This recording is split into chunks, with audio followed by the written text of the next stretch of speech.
Hello, I'm Martin Constable and I'm a supporter of the Royal Humane Society. This year, 2024, is the 250th anniversary of the founding of the Society. And to celebrate, the Society is sharing from its vast archive of stories of bravery across the centuries. The story I'm about to tell you takes place in 1903. That was the year that the first teddy bear appeared and the first Tour de France took place. So here's the story, which is written up in the style of the time.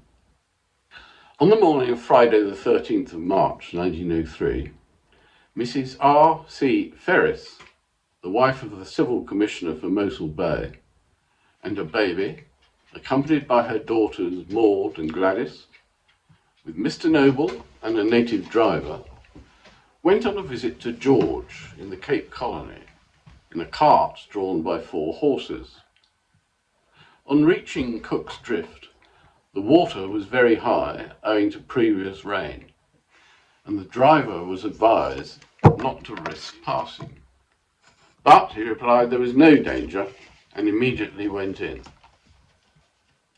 The current being very strong turned the leaders downstream, and the driver, losing all control of the horses, flung away the reins and sought to save himself.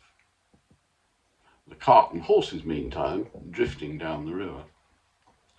Mr. Noble threw out the front seat for more room, and the cart, tilting over on one side, was gradually filling when the 2 girls were washed out and carried under the cart. Leaving Mrs. Ferris and the baby in the cart, Mr. Noble dived under and brought both to the surface. They held on to the cart. Noble then took the baby and swam with it to the bank. Returning, he got hold of Mrs. Ferris and Maud and succeeded in landing them also.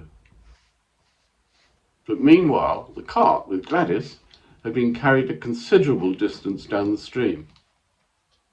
Running along the bank until he headed the floating mess, he then swam out and called out to the girl to let go, which she did, and having caught her, he landed her in safety. The 4 horses were drowned, the depth of the river being about 14 feet. Great risk was incurred, not only of drowning, but of being kicked by one of the struggling horses. Mr. Noble being once struck on the head and knocked underwater.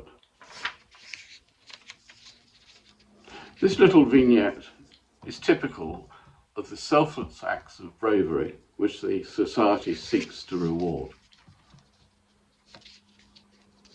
The Society would very much like you to consider becoming a governor.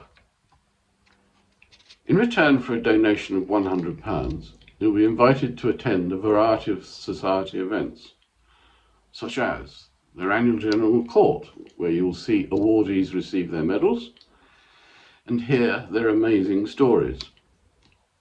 You will also receive a 250th anniversary certificate and be invited to a special event at St. Paul's in September. Thank you for listening to me.